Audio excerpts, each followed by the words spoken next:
ஸ்ரீதரன் சற்று அச்சம் கொள்வதாக சில கிளிநொச்சி வட்டாரங்கள் கூறிக்கொண்டிருக்கின்றன. முந்திர நாள் ஸ்ரீதரனின் மேல் 8 தடவைகள் அரசாங்கத்துக்கு ஆதரவாக வாக்களித்ததாக ஒரு குற்றஞ்சாட்டி அவரை வெளியேற்றுவதற்கு படிப்படியாக முயற்சி செய்து கொண்டிருக்கிறார். சில வேளைகளில் ஒரு புதிய கட்சியை ஆரம்பித்தால் அதிலே ராஜாவின் நான் தான், மந்திரியின் நான் தான்.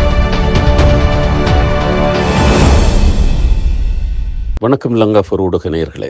ஸ்ரீதரன் அவர்களை ஓரங்கட்டி தமிழரசு கட்சி வாழ்க்கையை, அந்த தமிழரசு கட்சியினுடைய அந்த வாசனையை இல்லாது செய்வதற்கு சுமந்திரன் அவர்களும் சாணக்கியன் அவர்களும் பல வழிகளிலே முயற்சி செய்து கொண்டிருக்கிறார்கள். அதற்கு வலிமை சேர்த்தாற் போல சுமந்திரனுடைய சாணக்கியனுடைய ஆதரவாளர்களும் இணைந்து செயற்பட்டு கொண்டிருப்பதை நாங்கள் பார்க்கக்கூடியதாக இருக்கிறது. அந்த வகையிலே சுமந்திரனால் ஸ்ரீதரனின் மேல் 8 தடவைகள் அரசாங்கத்துக்கு ஆதரவாக வாக்களித்ததாக ஒரு குற்றஞ்சாட்டி அவரை வெளியேற்றுவதற்கு படிப்படியாக முயற்சி செய்து கொண்டிருக்கிறார். அதிலே ஒரு சில விடயங்கள், ஒரு சில நகர்வுகள் வெற்றி பெற்றிருக்கிறது. ஆனால் இது எங்கே கொண்டு போய் விடப் போகின்றது என்று பார்த்தால், இந்த விலகுவதால் ஸ்ரீதரனுக்கு ஏதாவது நஷ்டமா? ஸ்ரீதரன் சில வேளைகளில் பயப்படலாம், சில வேளைகளில் தன்னுடைய அடுத்த நகர்வுகளை செல்வதற்கு சற்று தயங்கலாம்.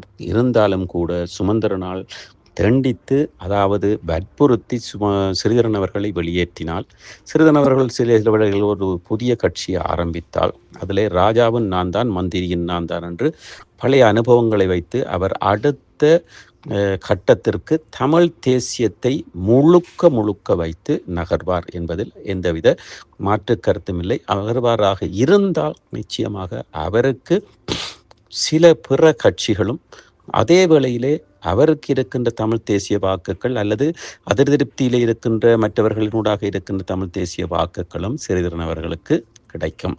அந்த வகையில் ஸ்ரீதரனுக்கு ஒரு ஏறுமுகமாக இருக்குமே தவிர இறங்கு முகமாக இருக்காது.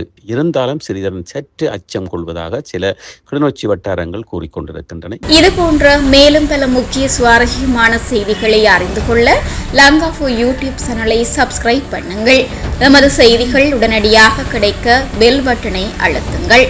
அத்தோடு எமது செய்திகளை மற்றவர்களும் பார்வையிட ஷேர் செய்யுங்கள். நன்றி.